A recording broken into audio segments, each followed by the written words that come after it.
দর্শক, এই মুহূর্তে খাগড়াছড়ির জ্বালানি তেল সংকটের খবর জানবো। সে খবর জানাতে আমাদের সাথে যুক্ত হচ্ছেন সহকর্মী নুরুস সাফা মানিক। সোহেলি, বিগত কয়েকদিন ধরে যে জ্বালানি তেলের সংকট, সেই সংকট কিন্তু এখনো সমাধান হয়নি পাহাড়ি জনপদ খাগড়াছড়িতে। আমি এখন আছি খাগড়াছড়ি যে চেঙ্গি ব্রিজ এলাকা থেকে শুরু করে যে সড়কটি খাগড়াছড়ির দিকে ঢুকেছে, সেখানে আমি মেহরুন্নেসার যে পাম্প রয়েছে সেই পাম্পের সামনে অবস্থান করছি।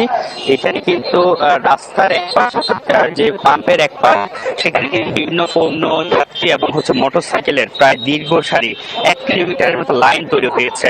এবং শুধুমাত্র মেহরুন্নেসা এই পয়েন্টে নয়, এর পাশাপাশি যে এরপরে যেটি রয়েছে বাস স্ট্যান্ড এলাকায় কেসি পাম্প এবং এরপর হচ্ছে আশা পাম্প, এই 3টি পাম্পে কিন্তু বিগত কয়েকদিনের মতো আজকে আমরা দেখতে পাচ্ছি প্রায় দীর্ঘ সারি, প্রায় কয়েক কিলোমিটারের মতো যে দীর্ঘ যানবাহনের সারি, সেটি কিন্তু হয়েছে। এবং বিশেষ করে অকটেন, যেহেতু এখানে গণপরিবহনের বিকল্প মাধ্যম হিসেবে মোটরসাইকেল ব্যবহার করা হয়, সেখানে অকটেনের একটি চাহিদা কিন্তু এখানে বরাবরই থাকে।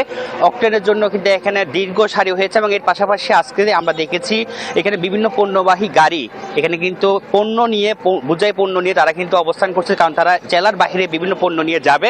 তারা কিন্তু যাওয়ার জন্য যে তেল দরকার সেটি নেই বলে তারা কিন্তু এখানে অবস্থান করছে। এবং এর পাশাপাশি যাত্রীবাহী গাড়িগুলো কিন্তু এখানে কিন্তু তাদের যে গন্তব্যে যাওয়ার আগে তারা কিন্তু এখানে তেলের জন্য অপেক্ষা করছে।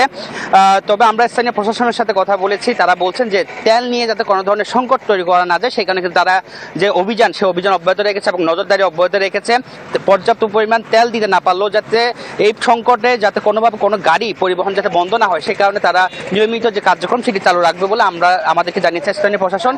এবং আমরা দেখেছি গতকালও কিন্তু বিভিন্ন জায়গায় অবৈধ যে মজুদ ছিল, সেই মজুদের বিরুদ্ধে কিন্তু স্থানীয় প্রশাসন ব্যবস্থা নিয়েছে। তো সবকিছু মিলিয়ে আমার কাছে এই ছিল খাগড়াছড়িতে তেল সংকট এবং এই নিয়ে উত্তরণের জন্য প্রশাসনের। দর্শক, খাগড়াছড়ির জ্বালানি তেল সংকটের খবর জানাচ্ছিলেন সহকর্মী নুরুস সাফা মানিক। নগদ নিয়ে এলো হার না মানা হার অফার। সর্বনিম্ন 10,000 টাকা রেমিটেন্স নগদে পাঠালে থাকছে স্বর্ণের হার জেতার সুযোগ।